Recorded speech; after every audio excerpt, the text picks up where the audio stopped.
Hello everyone, welcome to Sahakari Rise Plus. ഇന്ന് നമ്മൾ സൈക്കോളജിയിലെ വളരെ പ്രധാനപ്പെട്ട ഒരു ഏരിയയിലേക്ക് വരികയാണ്. വളരെ പ്രധാനപ്പെട്ടത് എന്ന് പറയാനുള്ള കാരണം സൈക്കോളജി പഠിക്കുന്ന പല ആളുകളും സ്കിപ്പ് ചെയ്യാൻ സാധ്യതയുള്ളൊരു ഏരിയയാണ്.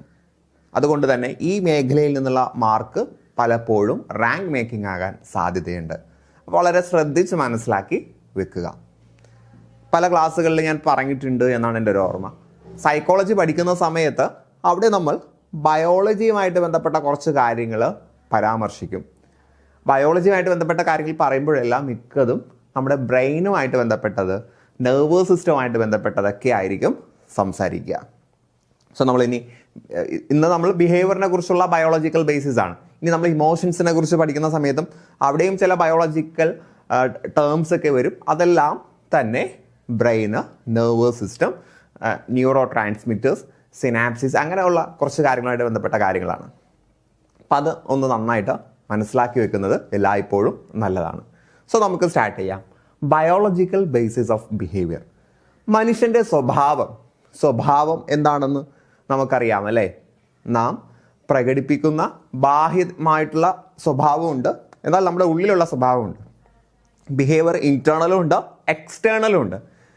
എന്ത് തന്നെ ആയിരുന്നാലും ഈ സ്വഭാവത്തെ പ്രൊഡ്യൂസ് ചെയ്യുന്നത് നമ്മുടെ മനസ്സാണ് അല്ലേ? മനസ്സാണ്.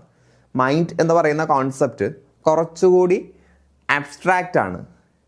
ഇവയെല്ലാം നിയന്ത്രിക്കുന്നത് നമ്മുടെ ബ്രെയിനാണ്. മൈൻഡ് എന്ന് പറയുന്ന കോൺസെപ്റ്റ് കുറച്ചുകൂടി അബ്സ്ട്രാക്റ്റ് ആണ്. ബയോളജിക്കലി നമുക്ക് നോക്കുന്ന സമയത്ത് നമുക്കൊരു ബ്രെയിൻ ഉണ്ട്. ഈ ബ്രെയിനാണ് നമ്മൾ ചെയ്യുന്ന എല്ലാ കാര്യങ്ങളെയും നിയന്ത്രിക്കുന്നത്. കണ്ടില്ലേ? നിങ്ങൾ ചില മൂവീസൊക്കെ കാണുന്ന സമയത്ത്, ഇപ്പോൾ അന്യൻ എന്ന് പറയുന്ന മൂവി കാണുന്ന സമയത്ത് അതിൽ നമ്മുടെ വിക്രമിന് അന്യനായിട്ടുള്ളൊരു ട്രാൻസ്ഫർമേഷൻ കാണുന്ന സമയത്ത് അവിടെ ഇങ്ങനെ ഇതേപോലൊരു വേവ്സ് ഒക്കെ പോകുന്ന കാണാം അല്ലെ? ബ്രെയിനിൽ തിരിച്ച് ഒരു വേവ്സ് ഒക്കെ പോകുന്ന കാണാം. അപ്പോൾ നമ്മുടെ സ്വഭാവത്തിൽ മാറ്റങ്ങൾ ഉണ്ടാകാൻ, നമുക്ക് എങ്ങനെ പ്രവർത്തിക്കണമെന്ന് പ്രേരിപ്പിക്കാനൊക്കെ വർക്ക് ചെയ്യുന്നത് നമ്മുടെ ബ്രെയിനാണ്. കണ്ടോ? ഇത്തരം ചിത്രങ്ങളൊക്കെ നിങ്ങൾ ഒന്ന് ആലോചിച്ച് നോക്കിയാൽ മതി. ചില സിനിമകളിൽ നായകൻ എന്തെങ്കിലും മാറ്റങ്ങൾ ഉണ്ടാകുന്ന സമയത്ത്, അല്ലെങ്കിൽ എൻലൈറ്റ്മെൻറ്റ്, പണ്ട് കാലങ്ങളിൽ നമ്മൾ എൻലൈറ്റ്മെൻറ്റ് എന്ന് പറയുന്ന സാധനം ഉണ്ടല്ലോ, ബോധോദയം, അതൊക്കെ ഉണ്ടാകുന്നത് ഇത്തരം നമ്മളിനി പറയാൻ പോകുന്ന നെർവസ് സിസ്റ്റത്തിലെ ചില മാറ്റങ്ങൾ കൊണ്ടാണ് എന്ന് മനസ്സിലാക്കുക. സോ എന്തൊക്കെയാണ് ബയോളജിക്കൽ ബേസിസ് ഓഫ് ബിഹേവിയർ എന്ന് നമുക്ക് നോക്കാം. ആദ്യമായി techniques to learn about the brain and neural function. നമ്മുടെ തലച്ചോറിനെ കുറിച്ചും നമ്മുടെ നാഡീ വ്യവസ്ഥകളെക്കുറിച്ചും പഠിക്കുന്നതിന് വേണ്ടി ബയോളജിയിൽ അല്ലെങ്കിൽ മെഡിക്കൽ സയൻസിൽ 3 രീതികളാണ് ഉള്ളത്. ഒന്നുകൂടി ഞാൻ പറയുന്നു, നമ്മുടെ ബ്രെയിനിനെ കുറിച്ചും നമ്മുടെ ന്യൂറൽ ഫങ്ഷൻ, നാഡീ പ്രവർത്തനങ്ങളെക്കുറിച്ചും പഠിക്കുന്നതിന് വേണ്ടി 3 തരത്തിലുള്ള ടെക്നിക്സ് ആണ് ഉള്ളത്. ഏതൊക്കെയാണ് ആ ടെക്നിക്സ് എന്ന് ചോദിച്ചാൽ, ലെസിയോൺ, സ്റ്റിമുലേഷൻ ആൻഡ് റെക്കോർഡിംഗ്. ഇത് നമ്മുടെ അമേരിക്കൻ സൈക്കാട്രിക് അസോസിയേഷൻ അവർ ഒഫീഷ്യലായിട്ട് പ്രസിദ്ധീകരിച്ചിട്ടുള്ള ഒരു വർക്കിൽ നിന്ന് ഒരു മാനുവലിൽ നിന്ന് ഞാൻ എടുത്തൊരു പോയിന്റാണ്. അപ്പോൾ നിങ്ങൾ മനസ്സിലാക്കുക, നമ്മുടെ തലച്ചോറിലെ പ്രവർത്തനങ്ങൾ ഏതൊക്കെ ഭാഗം എന്തൊക്കെ ചെയ്യുന്നു എന്ന് നമുക്ക് തിരിച്ചറിയണമെങ്കിൽ പരീക്ഷണം നടത്തണം അല്ലേ? തലച്ചോറിൽ ഏതൊക്കെ ഭാഗം ഏതൊക്കെ തരത്തിലുള്ള പ്രവർത്തനങ്ങൾ ചെയ്യുന്നു എന്ന് നമ്മൾ പരീക്ഷണത്തിലൂടെയാണ് മനസ്സിലാക്കേണ്ടത്. നിങ്ങളൊന്ന് ആലോചിച്ച് നോക്കൂ, ജീവനുള്ള ഒരാളെ എടുത്തു വെച്ചുകൊണ്ട് അയാളുടെ ബ്രെയിനിൽ എങ്ങനെയാണ് മെസ്സേജസ് പോകുന്നത് എന്നൊക്കെ മനസ്സിലാക്കൽ കുറച്ച് പ്രയാസമാണ് അല്ലേ? കാരണം ജീവനുള്ള ഒരാൾക്കേ ബ്രെയിന് പ്രവർത്തിക്കുകയുള്ളൂ. പക്ഷേ അയാളുടെ ബ്രെയിന് അനലൈസ് ചെയ്യുക എന്നുള്ളത് കുറച്ച് ബുദ്ധിമുട്ടാണ്. അപ്പോൾ അതിനുവേണ്ടി നമ്മൾ ചെയ്യുന്ന 3 ടെക്നിക്സ്. ഒന്ന് ലെസിയോൺ. ലെസിയോൺ എന്ന് പറഞ്ഞാൽ തലച്ചോറിൽ ഏതെങ്കിലും തകരാറ് വന്നു കഴിഞ്ഞാൽ, തലച്ചോറിൻ്റെ ഒരു ഭാഗത്ത് തകരാറ് വന്നു കഴിഞ്ഞാൽ നമ്മുടെ ഏത് പ്രവർത്തനമാണ് ബ്ലോക്ക് ആകുന്നത് എന്ന് നോക്കും. അപ്പം അതനുസരിച്ച് മനസ്സിലാകും ഇന്ന ഭാഗത്താണ് ഈ ഒരു പ്രവർത്തനം സ്റ്റോർ ചെയ്ത് വെക്കുന്നത്. ഇപ്പോൾ ചില സിനിമകളിലൊക്കെ വളരെ കോമിക്കലായിട്ട് കാണിക്കുന്ന സാധനമാണ്, തലക്കടിക്കുന്നു, ആൾക്ക് മറവി ഉണ്ടാകുന്നു അല്ലെങ്കിൽ ഭ്രാന്ത് ഉണ്ടാകുന്നു. അതൊരു ഉദാഹരണം പറയാണ്. അപ്പോൾ ഒരാളുടെ പുറകു വശത്താണ് തലക്കടിക്കുന്നത്, പുറകു വശത്ത് ഒരു വടി കൊണ്ട് അടിക്കുന്നു, അയാളുടെ ഓർമ്മ പോകുന്നു. അപ്പോൾ അതിനർത്ഥം അയാളുടെ ഓർമ്മ നിലനിൽക്കുന്നത് തലച്ചോറിലെ പുറകുവശത്താണ്. ഉദാഹരണം പറഞ്ഞതാണ്. ഇതേപോലെ തലയിൽ ആക്സിഡൻറ്റ് പറ്റി തലയിൽ എന്തെങ്കിലും തരത്തിലുള്ള പരിക്ക് പറ്റിയിട്ടുള്ള ആളുകളെ പരിശോധിച്ചുകൊണ്ട് അവരുടെ ഏത് മാനസിക പ്രവർത്തനത്തിലാണ് പ്രശ്നം വന്നിട്ടുള്ളത് എന്ന് കണ്ടെത്തുന്നതാണ് ഒന്നാമത്തെ ടെക്നിക്ക്. ആദ്യകാലങ്ങളിലൊക്കെ ഇത് ഒരുപാട് ഉപയോഗിച്ചിരുന്നു കേട്ടോ. അപ്പോൾ ലെസിയാണ്, അപ്പോൾ തലച്ചോറിൽ ഏത് ഭാഗത്താണ് തകരാറ് വന്നിട്ടുള്ളത് എന്ന് പരിശോധിച്ചുകൊണ്ട് അതിൻ്റെ അടിസ്ഥാനത്തിൽ അവരുടെ പ്രവർത്തനത്തിലെ പ്രശ്നങ്ങളെല്ലാം മനസ്സിലാക്കി ആ ഒരു ഭാഗം ഏത് പ്രവർത്തനം ചെയ്യുന്നു എന്ന് കണ്ടെത്തുന്ന രീതിയാണ് ലെസിയോൺ. സർജറിയിലൂടെയും മറ്റൊക്കെയാണ് അത് നോക്കുന്നത്. രണ്ടാമത്തത് സ്റ്റിമുലേഷനാണ്. സ്റ്റിമുലേഷൻ എന്ന് പറഞ്ഞാൽ ചില ഡ്രഗ്സ് ഒക്കെ ഉപയോഗിച്ച് നമ്മൾ തലച്ചോറിലെ പ്രവർത്തനങ്ങളെ ഉദ്ദീപിപ്പിക്കാൻ വേണ്ടി ശ്രമിക്കുന്നു. അപ്പോൾ നമ്മുടെ തലച്ചോറിലെ ഏത് ഭാഗം സ്റ്റിമുലേറ്റ് ചെയ്യുമ്പോൾ എന്തൊക്കെ മാറ്റം ഉണ്ടാകുന്നു എന്ന് മനസ്സിലാക്കിക്കൊണ്ട് തലച്ചോറിലെ പ്രവർത്തനങ്ങളെക്കുറിച്ചുള്ള പഠനം നടത്തുന്നതാണ് സ്റ്റിമുലേഷൻ. ഓക്കെ അല്ലേ? 4 റെക്കോർഡിംഗ് ആണ്. തലച്ചോറിലെ പ്രവർത്തനങ്ങളെല്ലാം നമ്മൾ എന്ത് ചെയ്യുന്നു, ചില മെഡിക്കൽ എക്യുപ്മെൻ്റ് ഉപയോഗിച്ച് EEG പോലുള്ള മെഡിക്കൽ എക്യുപ്മെൻ്റ് ഉപയോഗിച്ച് രേഖപ്പെടുത്തുന്നതാണ് റെക്കോർഡിംഗ്. അപ്പോൾ ഈ 3 രീതികളാണ് നമ്മൾ എന്ത് ചെയ്യുന്നത്, തലച്ചോറിലെ പ്രവർത്തനങ്ങളും ന്യൂറൽ ഫങ്ഷനിലെ പ്രവർത്തനങ്ങളും തിരിച്ചറിയുന്നതിന് വേണ്ടി യൂസ് ചെയ്യുന്നത്. മനസ്സിലായോ? ഓക്കെ അല്ലേ? അപ്പോൾ ഓരോന്നും എന്താണെന്ന് മനസ്സിലായിട്ടുണ്ടെന്ന് കരുതുന്നു. ലെസിയോൺ എന്ന് പറഞ്ഞാൽ തലച്ചോറിലെ പ്രവർത്തനങ്ങൾ. ഒരാൾക്ക് തലച്ചോറിൽ ഏതെങ്കിലും തരത്തിലുള്ള അപകടം സംഭവിച്ചതിന് ശേഷം അയാളിലെ പെരുമാറ്റ വ്യത്യാസത്തെ മനസ്സിലാക്കുന്നു. അതിൻ്റെ അടിസ്ഥാനത്തിൽ ആ തലച്ചോറിലെ പരുക്ക് പറ്റിയ അവയവത്തിൻ്റെ അല്ലെങ്കിൽ ആ ഒരു ഭാഗത്തിൻ്റെ പ്രവർത്തനം ഏതാണെന്ന് നമ്മൾ കണ്ടെത്തുന്നു. ദെൻ സ്റ്റിമുലേഷൻ എന്ന് പറയുമ്പോൾ ചില ഡ്രഗ്സോ അല്ലെങ്കിൽ എന്തെങ്കിലും തരത്തിലുള്ള ചില സോഴ്സോ കൊടുത്തുകൊണ്ട് അയാളുടെ ബ്രെയിനിലെ ഒരു നിശ്ചിത ഏരിയയെ ബൂസ്റ്റ് ചെയ്യുന്നു. ആ നിശ്ചിത ഏരിയ ബൂസ്റ്റ് ചെയ്യുന്ന സമയത്ത് അയാളിൽ എന്ത് മാറ്റം ഉണ്ടാകുന്നു എന്ന് മനസ്സിലാക്കിക്കൊണ്ട് തലച്ചോറിൻ്റെ ഒരു ഭാഗത്തിലെ പ്രവർത്തനത്തെ മനസ്സിലാക്കുന്നതാണ് സ്റ്റിമുലേഷൻ.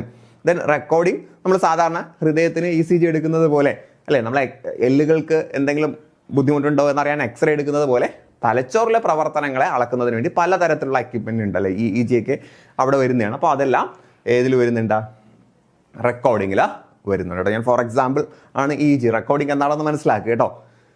Then neuron. ഇനി നമുക്ക് ന്യൂറോണിലേക്ക് വരാം. Neuron biological basis of behaviour പഠിക്കുന്ന സമയത്ത് നമ്മൾ ആദ്യമായിട്ട് അറിഞ്ഞിരിക്കേണ്ടത് ന്യൂറോണാണ്. ന്യൂറോൺ എന്ന് പറഞ്ഞാൽ എന്താ? The neuron is the basic cell of the nervous system. നമ്മുടെ നെർവസ് സിസ്റ്റത്തിൻ്റെ ഏറ്റവും അടിസ്ഥാനപരമായിട്ടുള്ള സെല്ലാണ്. നമ്മുടെ മനുഷ്യ ശരീരം നിർമ്മിച്ചിരിക്കുന്നത് സെല്ലുകൾ, കോശങ്ങൾ കൊണ്ടാണ്. നമ്മുടെ നാഡീ വ്യവസ്ഥയുടെ അടിസ്ഥാന കോശത്തെക്കുറിച്ച് പറയുന്നത് ന്യൂറോൺ എന്നാണ്. അപ്പം ന്യൂറോൺ എന്ന് പറയുന്നത് ഒരു ബേസിക് സെല്ലാണ്. എവിടത്തെ? നമ്മുടെ നെർവസ് സിസ്റ്റത്തിൻ്റെ ബേസിക് സെല്ലാണ് ന്യൂറോൺ. ന്യൂറോണിന് പലതരത്തിലുള്ള പ്രത്യേകതകളുമുണ്ട് അല്ലേ. ന്യൂറോൺ നശിച്ചു പോയി കഴിഞ്ഞാൽ പുതിയൊരു ന്യൂറോൺ ഉണ്ടാകുക അത് ശ്രമകരമായിട്ടുള്ള കാര്യമാണ്. അതുകൊണ്ടാണ് ഈ നമ്മുടെ നെർവസ് സിസ്റ്റത്തിൽ അല്ലെങ്കിൽ നെർവസിൽ എന്തെങ്കിലും മാറ്റങ്ങൾ ഉണ്ടായി കഴിഞ്ഞാൽ പിന്നെ അയാൾക്ക് ആ ഒരു അസുഖം ഭേദമാകാൻ കഴിയാത്ത അവസ്ഥ വരുന്നത്. ഓക്കെ അല്ലേ? അപ്പോൾ ന്യൂറോൺ എന്ന് പറഞ്ഞാൽ basic cell of the nervous system. വളരെ ഇമ്പോർട്ടൻ്റ് ആണ്, അങ്ങനെ തന്നെ മനസ്സിലാക്കി വെക്കണം. സ്റ്റേറ്റ്മെൻറ്റിൽ വന്നാൽ തെറ്റിക്കരുത്. അതൊരു സെല്ലാണ്. ന്യൂറോൺ ഒരു സെല്ല് തന്നെയാണ്. പക്ഷേ എന്തിൻ്റെ സെല്ലാണ്? നെർവസ് സിസ്റ്റത്തിലെ സെല്ലിനെ കുറിച്ച് മാത്രമേ നമ്മൾ ന്യൂറോൺ എന്ന് പറയുള്ളൂ. ശരീരത്തിലെ മറ്റേതെങ്കിലും ഇപ്പോൾ റെസ്പിറേറ്ററി സിസ്റ്റത്തിലെ ബേസിക് സെല്ല് ന്യൂറോൺ എന്ന് പറഞ്ഞാൽ തെറ്റാണ്. നെർവസ് സിസ്റ്റത്തിലെ ബേസിക് സെല്ലിനെ കുറിച്ചാണ് നമ്മൾ ന്യൂറോൺ എന്ന് പറയുന്നത്. There are many types of neurons. ഇനി ന്യൂറോൺസ് തന്നെ പലതരത്തിലുണ്ട് കേട്ടോ. ന്യൂറോൺസ് തന്നെ പലതരത്തിലുണ്ട്. Each performing different functions but they are structured similarly.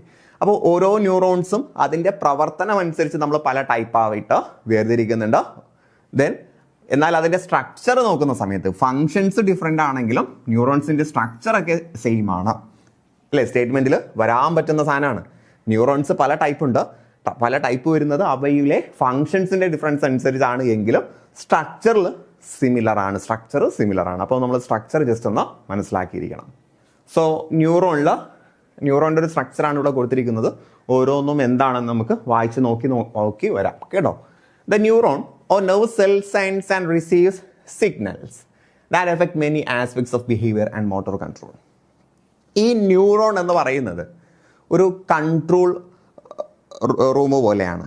അല്ലെങ്കിൽ നമ്മുടെ ശരീരത്തിൽ നിന്നുള്ള മെസ്സേജ് അങ്ങോട്ട് കൺട്രോൾ റൂമിൽ എന്താ ചെയ്യുന്നത്? പോലീസ് കൺട്രോൾ റൂമിൽ എന്താ ചെയ്യുന്നത്? പോലീസ് കൺട്രോൾ റൂമിൽ ചില മെസ്സേജസ് ഇവിടേക്ക് വരുന്നു. അല്ലേ, ഇവിടേക്ക് വരുന്നു. ചില മെസ്സേജസ് അവർ ഇവിടെ നിന്ന് മറ്റൊരു സ്ഥലത്തേക്ക് അയക്കുന്നു. അതല്ലേ കൺട്രോൾ റൂമിൽ ചെല്ലുന്നത്, അല്ലേ? ഇപ്പോൾ ഒരു നാട്ടിൽ, ഒരു ടൗണിലൊരു പ്രശ്നം ഉണ്ടായി, അവിടെ നിന്ന് കോൾ വരുമ്പോൾ ആ കോൾ എവിടേക്ക് വരുന്നു? കൺട്രോൾ റൂമിലേക്ക് വരുന്നു. അപ്പോൾ കൺട്രോൾ റൂം ആ മെസ്സേജ് റിസീവ് ചെയ്തിട്ട് അവർക്ക് ഇന്ന പോലീസ് സ്റ്റേഷനിലാണ് അത് അറിയിക്കേണ്ടതെന്ന് മനസ്സിലാക്കിയിട്ട് അവർ അങ്ങോട്ടേക്ക് മെസ്സേജ് കൊടുക്കുന്നു. ഇതേപോലെയാണ് ന്യൂറോൺ ചെയ്യുന്നത്. Neuron sense and receive signals that effect many aspects of behaviour and motor control. നമ്മുടെ നാടിൻ്റെ ക്രമസമാധാനത്തിന് വേണ്ടി കൺട്രോൾ റൂം ചെയ്യുന്നത് പോലെ തന്നെ നമ്മുടെ ശരീരത്തിലെ ഏറ്റവും പ്രധാനപ്പെട്ട കാര്യമാണ് നമ്മുടെ പെരുമാറ്റം. അപ്പോൾ നമ്മുടെ പെരുമാറ്റം കൃത്യമായിട്ട് നടക്കുന്നതിന് വേണ്ടി മെസ്സേജുകൾ സ്വീകരിക്കുകയും മെസ്സേജുകൾ അയക്കുകയും ചെയ്യുക ന്യൂറോണാണ്. So sense and receives signals that affect many aspects of behaviour and motor control. നമ്മുടെ ചലനങ്ങൾ കേട്ടോ, ചലനങ്ങളും പെരുമാറ്റങ്ങളും. മനുഷ്യന് ചലിക്കണമെങ്കിൽ പോലും നമ്മുടെ നെർവസ് സിസ്റ്റം വേണം. നെർവസ് സിസ്റ്റത്തിൽ പ്രശ്നം വരുമ്പോൾ ചില ആളുകൾക്ക് ടിക്സ് ഉണ്ടാകും. ടിക്സിനെ കുറിച്ചൊക്കെ നമ്മൾ പറയില്ലേ, ടിക്സ് എന്ന് പറഞ്ഞാൽ നമുക്ക് ചില ആളുകളെ കാണുമ്പോൾ അവർക്ക് ശരീരത്തിലെ ഏതെങ്കിലും ഒരു അവയവം അവരുടെ നിയന്ത്രണത്തിൽ അല്ലാതെ ഇങ്ങനെ ചലിക്കുന്ന ഒരു അവസ്ഥയിലേക്കൊക്കെ വരാറുണ്ട്, അല്ലേ? അതൊക്കെ നെർവസ് സിസ്റ്റത്തിൽ വരുന്ന പ്രശ്നങ്ങൾ കൂടി കൊണ്ടാണ്. സോ നമ്മുടെ മോട്ടോർ കൺട്രോളും അതുപോലെ തന്നെ പെരുമാറ്റവും എല്ലാം നിയന്ത്രിക്കുന്നതിന് വേണ്ടിയുള്ള മെസ്സേജസ് റിസീവ് ചെയ്യുന്നു, മെസ്സേജസ് അയക്കുന്നു. ഇതെല്ലാം ന്യൂറോണാണ് കേട്ടോ, ന്യൂറോണാണ് ചെയ്യുന്നത്. എന്നാൽ നമുക്ക് ന്യൂറോണിൻ്റെ പ്രധാനപ്പെട്ട ഘടകങ്ങൾ എന്താണെന്ന് നോക്കാം. 3 major structures of the neuron enable the cell to communicate with other cells. ഇവിടെ ശ്രദ്ധിക്കണേ, ഞാൻ പറഞ്ഞ സ്റ്റേറ്റ്മെൻറ്റ് ശ്രദ്ധിക്കണം. ഇത്തരത്തിൽ കമ്മ്യൂണിക്കേഷൻ നടത്താൻ ന്യൂറോണിന് പ്രധാനമായിട്ട് 3 സ്ട്രക്ചേഴ്സാണ് ഉള്ളത് കേട്ടോ. ന്യൂറോണിനകത്ത് പല മെറ്റീരിയൽസും വരുന്നുണ്ട്, പല മെറ്റീരിയൽസ് എന്ന് പറയാൻ പറ്റില്ല, പല പാർട്സും വരുന്നുണ്ട്. ഈ കമ്മ്യൂണിക്കേഷനെ സഹായിക്കുന്ന 3 കാര്യങ്ങൾ, 3 major structures of the neuron enable cell to communicate with other cells. മറ്റുള്ള സെൽസുമായിട്ട് കമ്മ്യൂണിക്കേറ്റ് ചെയ്യാൻ ന്യൂറോണിനെ സഹായിക്കുന്നത് ന്യൂറോണിൻ്റെ 3 സ്ട്രക്ചേഴ്സാണ്. 3 സ്ട്രക്ചേഴ്സ്. ഇതൊരു ബയോളജി ക്ലാസ് അല്ല, സൈക്കോളജി ക്ലാസ് ആണ്. അപ്പോൾ ന്യൂറോണിൻ്റെ അകത്തെ ഓരോന്നും എന്താണ്, അതിൻ്റെ സയൻറ്റിഫിക് നെയിം എന്താണ്, അതിൻ്റെ കർത്തവ്യം എന്താണ്, അതല്ല നമ്മൾ പഠിക്കുന്നത്. മറിച്ച് നമ്മുടെ പെരുമാറ്റത്തെ നിർണ്ണയിക്കാനുള്ള ന്യൂറോണിൻ്റെ സ്ട്രക്ചറാണ് നമ്മൾ പഠിക്കുന്നത്. അപ്പോൾ കമ്മ്യൂണിക്കേഷൻ, മറ്റു സെൽസുമായിട്ട് കമ്മ്യൂണിക്കേറ്റ് ചെയ്യാൻ ന്യൂറോണിൻ്റെ 3 ഭാഗങ്ങൾ അല്ലെങ്കിൽ 3 സ്ട്രക്ചേഴ്സ് നമ്മളെ സഹായിക്കുന്നു. അതിൽ ഒന്നാമത്തത് നമുക്ക് നോക്കാം, ദ സെൽ ബോഡി ഓർ സോമ. ഇത് കണ്ടോ, ഈ കാണുന്നതാണ് സെൽ ബോഡി. ഈ കാണുന്നതാണ് സെൽ ബോഡി എന്ന് പറയുന്നത്. ഈ സെൽ ബോഡിയുടെ പ്രത്യേകത contain cytoplasm and the nucleus. അവിടെ നോക്കുന്ന സമയത്ത് നിങ്ങൾക്ക് സൈറ്റോപ്ലാസവും ന്യൂക്ലിയസും കാണാം. ആ സെൻറ്ററിൽ കാണുന്നതാണ് ന്യൂക്ലിയസ്, മറ്റുള്ളത് സൈറ്റോപ്ലാസമാണ്. Which includes the chromosomes. അവിടെ എന്തുണ്ടാകും? ക്രോമോസോംസ് ഉണ്ടാകും. Mitochondria in the cell body perform metabolism. Then നമ്മുടെ ഈ ഒരു സെൽ ബോഡിയിൽ എന്തുണ്ട്? മൈറ്റോകോൺട്രിയ. ഇതെല്ലാം സെൽ ബോഡിയിലെ അകത്തുള്ള സാധനമാണ് കേട്ടോ. Mitochondria in the cell body perform metabolism. നമ്മുടെ മെറ്റബോളിസം, ഉപാപചയ പ്രവർത്തനങ്ങൾ എന്ന് പറയാം. അപ്പോൾ മൈറ്റോകോൺട്രിയയാണ് മെറ്റബോളിസം കൺട്രോൾ ചെയ്യുന്നത്. ദെൻ റൈബോസോംസ്, ഇതൊക്കെ ക്രോമസോംസിൽ വരുന്ന സാധനമാണ് റൈബോസോംസ് എന്ത് ചെയ്യുന്നു? പ്രോട്ടീൻ സിന്തസൈസ് ചെയ്യുന്നത്. പ്രോട്ടീൻസിൻ്റെ മറ്റും ലയനങ്ങളും മറ്റു കാര്യങ്ങളൊക്കെ ചെയ്യുന്നത് ആരാണ്? റൈബോസോംസ് ആണ്. അപ്പോൾ നമ്മുടെ സെല്ലിലെ ഒന്നാമത്തെ സ്ട്രക്ചർ സെൽ ബോഡി അല്ലെങ്കിൽ സോമ. ഇതാണ് നമുക്ക് ഇമ്പോർട്ടൻ്റ് കേട്ടോ, ഇതാണ് നമുക്ക് ഇമ്പോർട്ടൻറ്റ്. ഈ സെൽ ബോഡിക്കകത്ത് എന്തുണ്ടാകും? സൈറ്റോപ്ലാസം ഉണ്ടാകും, അതേപോലെ ന്യൂക്ലിയസും ഉണ്ടാകും. സൈറ്റോപ്ലാസം ഉണ്ടാവും, ന്യൂക്ലിയസും ഉണ്ടാകും. കണ്ടോ, ഇതാണ് ന്യൂക്ലിയസ്. ഈ ന്യൂക്ലിയസിനകത്ത് എന്തുണ്ടാകും? ക്രോമസോംസ് ഉണ്ടാകും. ക്രോമസോംസിൽ മൈറ്റോകോൺട്രിയയും റൈബോസോമും ഉണ്ടാകും. മൈറ്റോകോൺട്രിയ മെറ്റബോളിസത്തെ സഹായിക്കുന്നു. നമ്മുടെ ശരീരത്തിൻ്റെ അകത്തിലുള്ള കുറച്ച് പ്രവർത്തനങ്ങളാണ് മെറ്റബോളിസം എന്ന് പറയുന്നത്. അപ്പോൾ ഈ മൈറ്റോകോൺട്രിയ എമ്മിലല്ലേ സ്റ്റാർട്ട് ചെയ്യുന്നത്? മെറ്റബോളിസവും എമ്മിലാണ്. ഏകദേശം ഒരേപോലെയല്ലേ? ഇത് MIT, മൈറ്റോകോൺട്രിയ MIT ആണ്, മെറ്റബോളിസം MET. അങ്ങനെ ലിങ്ക് ചെയ്ത് വയ്ക്കുക കേട്ടോ. രണ്ട് നമുക്ക് മൈറ്റോകോൺട്രിയ മെറ്റബോളിസം, മെറ്റ് അങ്ങനെ പഠിച്ചു വെക്കുക. ദെൻ നമ്മുടെ ക്രോമസോമിലുള്ള റൈബോസോംസ് ആണ് നമ്മുടെ ശരീരത്തിന് ആവശ്യമായിട്ടുള്ള പ്രോട്ടീൻസിനെ സിന്തസൈസ് ചെയ്യുന്നത്, അതായത് ലയിപ്പിക്കുന്നത് എന്ന് പറയുന്നത്. അപ്പോൾ റൈബോസോംസ് RP എന്ന് പഠിക്കുക അല്ലെ, RP, റൈബോസോം പ്രോട്ടീൻ. ഇതൊക്കെ സെൽ ബോഡിക്കുള്ളിൽ വരുന്ന സംഗതികളാണ്. ഓക്കെ അല്ലേ? ഇനി ഒന്നാമത്തെ ഭാഗം മാത്രമാണ് നമ്മൾ പറഞ്ഞു വരുന്നത് കേട്ടോ. നിങ്ങൾ നോക്കിക്കോളൂ, ഇവിടെ ഈ ഒരു സോമ അഥവാ സെൽ ബോഡി, ഈ ഒരു സെൽ ബോഡിയിൽ നിന്നും വിവിധ ഭാഗത്തിലേക്ക് നോക്കുമ്പോൾ ചില ബ്രാഞ്ചസ് നിങ്ങൾക്ക് കാണാം അല്ലേ? ചില ബ്രാഞ്ചസ് നിങ്ങൾക്ക് കാണാം. ഇത് കണ്ടില്ലേ? മരത്തിൻ്റെ ശിഖരങ്ങൾ പോലുള്ള ബ്രാഞ്ചസ് നിങ്ങൾ കാണുന്നില്ലേ? കണ്ടോ? നമ്മുടെ സെൽ ബോഡി, ഇതാണ് സെൽ ബോഡി. ഈ സെൽ ബോഡിയുടെ ചുറ്റും ബ്രാഞ്ചസ് ഒരു മരത്തിൻ്റെ ശിഖരങ്ങൾ പോലെ, ഇല പൊഴിഞ്ഞ ശിഖരം പോലെ ഉണ്ട് അല്ലേ? നമ്മൾ ഇല പൊഴിയും ശിശിരം എന്നൊക്കെ പറയുന്നത് പോലെ ശിശിരമാസത്തിൽ ഇല പൊഴിയുന്ന വൃക്ഷത്തെ പോലെ ഉണ്ട്. അങ്ങനെ നിങ്ങൾക്ക് തോന്നുന്നില്ല? ചിലപ്പോൾ വേരുകളെ പോലും തോന്നും അല്ലേ? എങ്ങനെ തോന്നിയാലും പ്രശ്നമല്ല. ഇതിനെ നമ്മൾ പറയുന്ന പേരാണ് ഡെൻഡ്രൈറ്റ്. എന്ത് പറയും? ഡെൻഡ്രൈറ്റ് എന്ന് പറയുന്നു. സോ ഈ ഒരു പേര് സൂചിപ്പിക്കുന്നത് പോലെ തന്നെ ലിറ്റിൽ ട്രീസ് എന്നാണ് അതിൻ്റെ അർത്ഥം വരുന്നത്. ഗ്രീക്ക് ടേം ആണ്, ലിറ്റിൽ ട്രീസ് എന്നാണ് വരുന്നത്. So the receiving or input branches of the neuron. അപ്പോൾ ന്യൂറോണിലേക്ക് മെസ്സേജുകൾ റിസീവ് ചെയ്യുന്നത്, സ്വീകരിക്കുന്നത് ഡെൻഡ്രൈറ്റ് ആണ്. ഇമ്പോർട്ടൻ്റ് പോയിന്റ് ആണ്. അപ്പോൾ രണ്ടാമത്തെ സ്ട്രക്ചറാണ് ഡെൻഡ്രൈറ്റ്. അപ്പോൾ ഒന്നാമത്തത് സെൽ ബോഡി, രണ്ടാമത്തത് ഡെൻഡ്രൈറ്റ്. ഡെൻഡ്രൈറ്റ് എന്ന് പറയുമ്പോൾ നമ്മുടെ ശരീരത്തിലേക്ക്, നമ്മുടെ നെർവസ് സിസ്റ്റത്തിലേക്ക് വരുന്ന മെസ്സേജ് റിസീവ് ചെയ്യുന്നത് ഈ ഒരു ഡെൻഡ്രൈറ്റ് ആണ്. ഇവിടെ വേറെ കുറേ ഭാഗങ്ങൾ വരുന്നുണ്ട്, അതൊക്കെ ബയോളജിയിൽ ഇമ്പോർട്ടൻ്റ് ആണ്. നമുക്ക് അതിലേക്ക് പോകേണ്ട ആവശ്യമില്ലാത്തത് കൊണ്ടാണ്. കണ്ടില്ല, ഇവിടെ മൈലിൻ ഷീത്ത്, ആക്സോൺ ടെർമിനൽ, അങ്ങനെ കുറച്ച് കാര്യങ്ങളൊക്കെ പറയുന്നുണ്ട്. അതേപോലെ സെല്ലിൻ്റെ അകത്തേക്ക് വരുന്ന സമയത്ത്, സെൽ ബോഡിയുടെ അകത്തേക്ക് വരുന്ന സമയത്ത് അവിടെയും കുറേ പാർട്സ് ഒക്കെ ഉണ്ട്. അതിലേക്കൊന്നും നമ്മൾ പോകുന്നില്ല, നമുക്ക് അതിലേക്ക് പോകേണ്ട ആവശ്യമില്ലാത്തതുകൊണ്ട് പോകുന്നില്ല. അപ്പോൾ ഈ ഡെൻഡ്രൈറ്റ് വഴിയാണ് മെസ്സേജ് റിസീവ് ചെയ്യുന്നത് എന്ന് മനസ്സിലാക്കുക. അപ്പോൾ അത് ഓർത്തിരിക്കാൻ, ഡെൻഡ്രൈറ്റ് അത് നിങ്ങൾ ഡോർ എന്നതുമായിട്ട് ലിങ്ക് ചെയ്യുക. ഡോർ അല്ലേ? നമുക്ക് വീട്ടിലേക്ക് വരുന്ന ആളുകളെ ഉള്ളിലേക്ക് പ്രവേശിപ്പിക്കണമെങ്കിൽ ഡോറ് തുറക്കണം. അപ്പോൾ ഡെൻഡ്രൈറ്റ് അല്ലെ, ഉള്ളിലേക്ക് ആളെ പ്രവേശിപ്പിക്കുക. അപ്പോൾ മെസ്സേജ് റിസീവ് ചെയ്യുക, ഗസ്റ്റിനെ റിസീവ് ചെയ്യുക എന്ന രീതിയിൽ ഓർക്കുക. അപ്പോൾ ഡെൻഡ്രൈറ്റ്. ഓക്കെ അല്ലേ? ഇനി അത് കഴിഞ്ഞതിന് ശേഷം നമുക്കൊരു ആക്സോൺ കാണാം. കണ്ടോ? ഇത് ആക്സോൺ ആണ്. ഇവിടെ സെൽ ബോഡിയുടെ ചുറ്റും വലിയ വ്യത്യാസമില്ലാതെ, വലിയ ദൂരമില്ലാതെ തന്നെയാണ് ഡെൻഡ്രൈറ്റ് കാണുന്നത്. എന്നാൽ സെൽ ബോഡിയിൽ നിന്നും കുറച്ചൊന്നൊരു എക്സ്റ്റൻഷൻ പോലെ നീണ്ടു വരുന്നൊരു ഭാഗമുണ്ട്. അതിന് നമ്മൾ പറയുന്നത് ആക്സോൺ എന്നാണ്. മനസ്സിലായോ? ഇവിടെ നോക്കൂ, ഇതെല്ലാം തൊട്ട് അടുത്താണുള്ളത് അല്ലേ? സെൽ ബോഡിയുടെ തൊട്ടടുത്താണ് ഡെൻഡ്രൈറ്റ് ഉള്ളത്.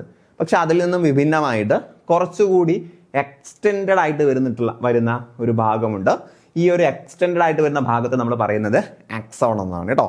So the axon emerges from the Soma as A single contacting fibre. ഒരു സിംഗിൾ കോൺടാക്റ്റിംഗ് ഫൈബർ പോലെ എക്സ്റ്റെൻഡ് ചെയ്ത് വരുന്ന ഭാഗമാണ് ആക്സോൺ എന്ന് പറയുന്നത്. ഓക്കെ അല്ലേ? ഇനി ആക്സോണിൻ്റെ ഏറ്റവും അറ്റത്ത് വരുമ്പോൾ ഇവിടെയും ഒരു ബ്രാഞ്ച് പോലൊരു ഭാഗം വരുന്നുണ്ട് അല്ലേ? ഈ ഭാഗത്തെ നമ്മൾ ആക്സോൺ ടെർമിനൽ എന്നോ അല്ലെങ്കിൽ പ്രീ സിനാപ്റ്റിക് ടെർമിനൽ എന്നോ പേര് പറയുന്നുണ്ട് കേട്ടോ.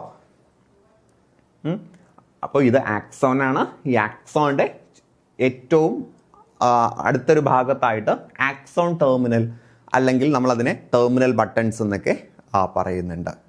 ഇവിടെയാണ് നമ്മുടെ ഏറ്റവും പ്രധാനപ്പെട്ട ന്യൂറോ ട്രാൻസ്മിറ്റേഴ്സ് സ്റ്റോർ ചെയ്ത് വെച്ചിരിക്കുന്നത്. ഇവിടെയാണ് ന്യൂറോ ട്രാൻസ്മിറ്റേഴ്സ് സ്റ്റോർ ചെയ്ത് വെച്ചിരിക്കുന്നത്. അതുകൂടി മനസ്സിലാക്കുക. ന്യൂറോ ട്രാൻസ്മിറ്റേഴ്സ് നമുക്ക് പ്രധാനപ്പെട്ട സംഗതിയാണ്. സോ നമുക്ക് നോക്കാം. The axon branches and ends in tips called pre synaptic terminals. വളരെ ശ്രദ്ധിച്ച് നോക്കണേ. ഈ ആക്സോണിൻ്റെ ടിപ്പിൽ കുറച്ച് ബ്രാഞ്ചസ് കാണും. അതിന് നമ്മൾ പറയുന്ന പേര് പ്രീ സിനാപ്റ്റിക് ടെർമിനൽസ് എന്നാണ്. ഈ കാണുന്നത് ഇതാണ്, കണ്ടോ? ഇതാണ് ആ ഒരു ടെർമിനൽ എന്ന് പറയുന്നത്. ഈ ഒരു ടെർമിനലിൻ്റെ പ്രത്യേകത എന്താ? ഈ ഒരു ടെർമിനലിൽ ആര് കാണാം? ന്യൂറോ ട്രാൻസ്മിറ്റേഴ്സ് കാണാം എന്ന് മനസ്സിലാക്കുക കേട്ടോ. ആ ഒരു ടിപ്പാണ് കേട്ടോ, ആ ഒരു ടിപ്പാണ്.